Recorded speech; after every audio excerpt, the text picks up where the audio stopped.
आज टॉपिक होची the sunrising bye John Donne. Sunrising 1633 रे पब्लिश होता। तो आम जमी सब बेले टॉपिक जानवा आगर किसी बेसिक जानते सेमती द सनराइजिंग माने होची सूर्य उदय हेबा। तो एथिरे पोएट कौन करते बिछणे बिलव सह अच्छा से सूर्य उदय होईछि और सूर्य को से कौन कही गाली कर सूर्य सह बिलव को केमती कंपेयर करी किछि कहिसंती से विषय आम टॉपिक रे जानिबा। मु आज लाइन वाइज लाइन आनी लाइन वाइज लाइन तुमको भल भाव में बुझेदेवी एवं एथिरे तीनटा स्टांजा अछि आम गोटे गोटे पर गोटे गोटे स्टांजा जीवा। Let's start the topic the sun rising. Busy old fool unruly sun.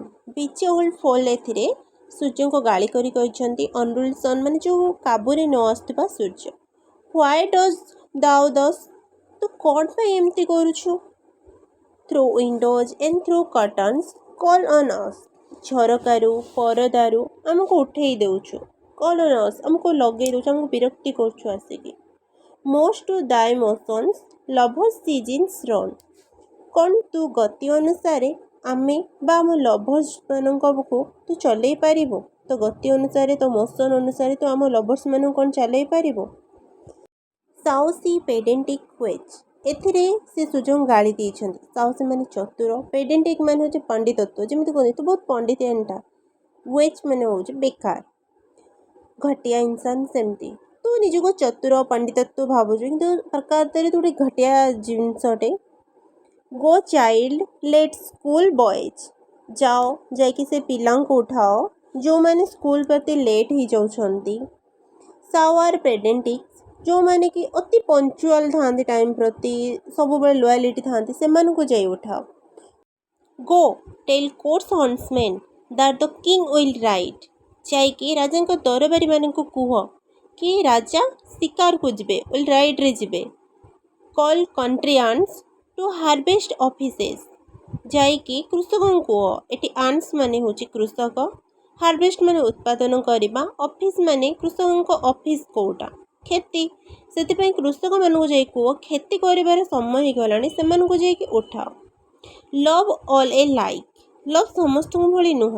No season knows no काम ना से किछि ऋतु जानी इटी क्लाम माने होची क्लाइमेट्स ना किछि क्लाइमेट्स से जानी नॉर आवर्स डेज मंथ्स ना से घंटा दिन मास which are the rags of time जोटा कि सब किछि समय अंश माने होची आवर गोटे समय डे मंथ से सब समय अंश से सब लव किछि भी जानी नाही।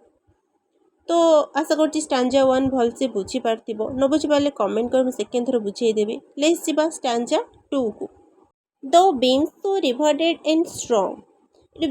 बीम्स मान होची किरण रिपेंडेंट मान होची ग्रेट करबा तुम किरण बहुत ग्रेट और strong. Why should thou think तुम कौन एमती भाबुचो कहीं भाबुचो कि तुम किरण एते strong. I could eclipse and cloud them with a wink मु निजे आखि पता पकई देकी तुम ये जो किरण तुम जो भावुच स्ट्रांग आ ग्रेट भावुच ता ऊपर बादल छाईदेवी बा ग्रहण लगेदेवी। यार मीनिंग रो अर्थटा आम जाना सिंपल अर्थ रे यह कि आम आखि पता पकईदे सूर्य किरण आम देखिपारुना तार अर्थ कौन आम सूर्य किरण केते देखिपार ता ग्रहण लगिगले कि बादल छाईगले सेमती मो पाई मुझे आखि पकईदेवी कि किछि करदेवी तेन तुमको सेटा तुम ग्रहण लगे सहित सामान हो तो एते कौन पाई तुम भावुच कि तुम ग्रेट अच्छी तुम स्ट्रांग अच्छी तुम किरण।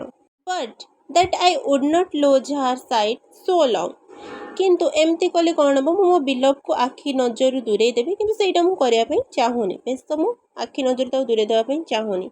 If her eyes have not blinded thine मो बिलव आखिरे तुम्हें जदि अंध न हो जाइछ देन तुम मते कहबो लुक देख एंड टुमोरो लेट काली विलंबरे आसीबो। टेल मी आ मते आसी कहबो whether both the Indians of spice of mine जेउठारे बोथ इंडियंस माने होची ईस्ट एंड वेस्ट को बुझेइछि दुइट इंडियंस कर स्पाइसी मसला और निजस्व तुम जो भाबुछ B where thou leftist them सेठी अछि जेउठी तुमे ताकू खाली छाड़ी दे आस्तिल और लाई हियर विथ मी नले देख से माने मो सही बिछणा रे सुई थिबे। Ask for those kings whom thou sawest yesterday. ଆଉ ସେ ରାଜାଙ୍କୁ ଯାହାକୁ କାଲି ତୁମେ ଦେଖିଥିଲ, and thou shalt hear, ଯାହାକୁ କାଲି ତମେ ଶୁଣିଥିଲ, all here in one bed lay, ସବୁ ମୋ ବିଲଭ୍ଡ ରୂପରେ ମୋ ସହ ବିଛଣାରେ ଶୋଇଛନ୍ତି। ଏହାର ମିନିଂ ଯେଉଁ ମୁଁ ଏତିକି ପଢ଼େଇଲି କି ବୁଝେଇଲି, ବୁଝି ନଥିବ ଯଦି ମୁଁ ଆଉଥରେ ଭଲସେ କହୁଛି। ଏହାର ଅର୍ଥ ହେଉଛି ସେ କହିଛନ୍ତି ମୋ ବିଲଭ ଭିତରେ ପୁରା ପୃଥିବୀଟା ଅଛି। ତ ତୁମେ କାଲି ଯେଉଁ ଜିନିଷ ସେ ଦୁଇଟି ଇଣ୍ଡିଆନ୍ସ ଭିତରେ ମସଲା ହଉ କି ବହୁତ ସୁନ୍ଦର ଜିନିଷ ତୁମେ ଛାଡ଼ିଥିଲ, କାଲି ଯେଉଁ କିଙ୍ଗକି ତୁମେ ଦେଖିଥିଲ, ନହେଲେ ଯାହା ବି ସବୁ ଜିନିଷ ତୁମେ ଦେଖିବ ସବୁ ଏଇ ବିଛଣାରେ ଲାଗିକି ରହିଥିବ। କାରଣ ମୋ ବିଲଭ୍ଡ ହେଉଛି, ମୋ ବିଲଭ୍ଡ ଭିତରେ ପୁରା ପୃଥିବୀରେ ସମାହିତ ଅଛି। ତ ଏସବୁ ତ କମ୍ପଲସରି ଏଇଠି ହିଁ ଥିବ। ତ ଏଇଟା ସରିଲା ଷ୍ଟାଞ୍ଜା 2। ଏବେ ଯିବା ଷ୍ଟାଞ୍ଜା 3 କି। ଏଠି ସେ କ'ଣ କହିଛନ୍ତି, ସି ଇଜ୍ ଅଲ୍ ଷ୍ଟେଟ୍ସ, ତାଙ୍କ ବିଲଭ୍ଡକୁ ସେ ସବୁ ରାଜ୍ୟ ବୋଲି କହିଛନ୍ତି। And all princes I nothing else is, ଆଉ ସବୁ ରାଜ୍ୟର ଯେଉଁ ଷ୍ଟେଟ୍ ଗୁଡ଼ାକ ତାଙ୍କ ବିଲଭ୍ଡକୁ କହିଛନ୍ତି, ସେ ରାଜ୍ୟ ଗୁଡ଼ାକର ସିଏ ହେଉଛନ୍ତି ପ୍ରିନ୍ସେସ୍, ଆଉ କେହି ବି ନୁହନ୍ତି। Princes do but play us, princes ବି କିଛି କରନ୍ତିନି, ଆଉ ଆମକୁ ଖାଲି ବସିକି ଏଠି କପି କରନ୍ତି। କମ୍ପେୟାର ଟୁ ଦିସ୍, ଯଦି ଏହାକୁ କମ୍ପେୟାର କରିବା, ଯଦି ସବୁ କିଛି କାମକୁ କମ୍ପେୟାର କରିବା, ତ ଆମକୁ ସେ ପ୍ରିନ୍ସେସ୍ ମାନେ ହେଉଛି କପି କରୁଛନ୍ତି। All honours mimics all wealth alchemy, all honours mimic ମାନେ ତାକୁ ସବୁ ଅନର୍ସ ଗୁଡ଼ିକ ନା ମଜାକ ଭଳି ଲାଗୁଛି, ମିମିକ୍ରି ଭଳି ଲାଗୁଛି। ଅଲ୍ ୱେଲ୍ଥ ଆଲକେମି, ଆଲକେମି ମାନେ ହେଉଛି ଯେଉଁ ଜିନିଷ ନକଲି ଜିନିଷକୁ ସବୁ ସୁନା ଭାବିକି ବଦଳେଇ ଦିଅନ୍ତି, ସେମିତି ସବୁ ସମ୍ପତ୍ତି ତାଙ୍କୁ ନକଲି ଲାଗୁଛି ତାଙ୍କ ବିଲଭ୍ଡ ସାମ୍ନାରେ। Thou sun art half as happy as we, ହେ ସୂର୍ଯ୍ୟ ତୁମେ ଆଉ ଅଧା ଖୁସି ଅଛ। It is that the world's contracted thus, କାରଣ ପୁରା ୱାର୍ଲ୍ଡ ଆଉ ଆମ ଭିତରେ ସମାହିତ ହେଇଗଲାଣି, ପୁରା ୱାର୍ଲ୍ଡ ଆମ ଭିତରେ ସମାହିତ ଅଛି, ତେଣୁ ସୂର୍ଯ୍ୟ ତୁମେ ଅଧା ହିଁ ଖୁସି ଅଛ। ଦାଇନ୍ ଏଜ୍ ଆକ୍ସେସ୍ ଇଜ୍, ଏଠି କୁହାଯାଇଛି ଇଜ୍ର ଅର୍ଥ ହେଉଛି ଆରାମ, ତ ତୁମ ବୟସ ଏବେ ଆରାମ ଚାହୁଁଛି। And shine thy duty be the warm the world, କିନ୍ତୁ ଏମିତିରେ ବି ଅଛି ତୁମ ଡ୍ୟୁଟି ବି ଅଛି ପୁରା ୱାର୍ଲ୍ଡକୁ ଗରମ କରିବା ପାଇଁ। ତୁମ ଏଜ୍ ଏଠି ରେଜ୍ ଚାହୁଁଛି, ଏଣ୍ଡ ତୁମ ଡ୍ୟୁଟି ବି ଏଠି କହୁଛି କି ପୁରା ୱାର୍ଲ୍ଡକୁ ଗରମ କରିବା ପାଇଁ। That is done is warming us, କିନ୍ତୁ ତୁମେ ଆମକୁ ଗରମ କରିକି ସେ କାମ ତୁମେ କରିପାରିବ, କାରଣ ସେପଟରେ କହିଥିଲେ ଫାଷ୍ଟରେ ତମ ବିଲଭ୍ଡ ଭିତରେ ପୁରା ୱାର୍ଲ୍ଡ ସମାହିତ ଅଛି, ସେଥିପାଇଁ। ସାଇନ୍ ହିଅର୍ ଟୁ ଅସ୍, ଆମ ପାଖରେ ତୁମେ ସାଇନ୍ କର।